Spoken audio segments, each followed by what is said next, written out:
Ils sont jeunes, ils viennent de différentes régions de Belgique et veulent faire bouger le monde. Avec Amnesty, ils ont participé à un projet visant à soutenir ceux que l'on appelle les défenseurs des droits humains. Des gens qui, sur le terrain, font un travail essentiel pour changer les mentalités, protéger les plus faibles et obtenir plus de justice. Première destination, le Burkina Faso, un des pays les plus pauvres au monde. C'est là que 4 jeunes de l'Institut Polaris PAC de Bruxelles sont partis pour y rencontrer de jeunes militants d'Amnesty et d'autres défenseurs des droits de la femme. Ce que vous voyez à la télé ou vous lisez dans les journaux, ce n'est qu'une petite partie de ce que les femmes souffrent vraiment. Le sexe reste un tabou et dans certains milieux, on n'en parle pas. Alors, elle dit que le jour de l'excision, généralement, ça se fait par groupe. Et ce jour-là, ils étaient au nombre de 7. Ça l'a fait beaucoup mal. Et puis le sang a commencé à faire. Elle a commencé à saigner. Et qui a été responsable de l'excision de la fille?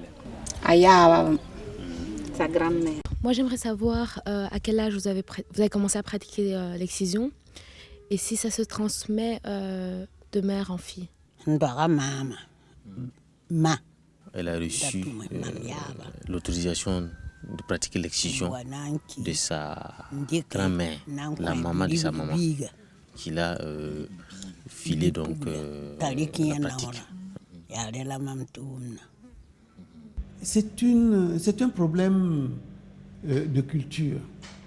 Or, vous savez, il n'y a rien de plus difficile à combattre que ce qui est ancré dans la tête des gens culturellement.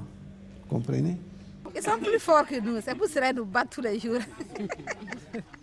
Souvent on a raison, mais comme ils nous dominent là, ça bastonne. C'est-à-dire que le problème de la violence là, c'est un problème sérieux pour nous. Par exemple, ton mari peut te frapper.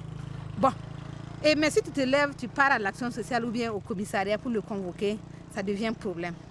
Donc c'est à travers ça, on va te chercher, tu vas partir chez toi. Non, le problème là, c'est de partir. Tu vas quitter la famille, laisser tes enfants. Oui. Alors qu'on ne veut pas laisser nos enfants aussi. Souvent les enfants là même ne sont pas d'accord. Mais ils n'ont pas la force, ils ne peuvent rien faire. Ils ne peuvent pas nourrir leur maman, ils ne peuvent pas leur payer les habits ou bien les nourrir. Donc nous, on a mis cette garderie en place qu'on appelle la perche. Tendre une perche à quelqu'un pour le faire sortir de son...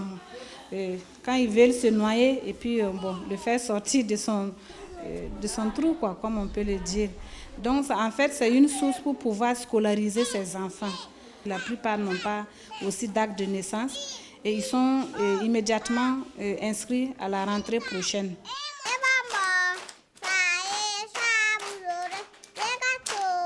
Recevoir nos chers amis du Belgique.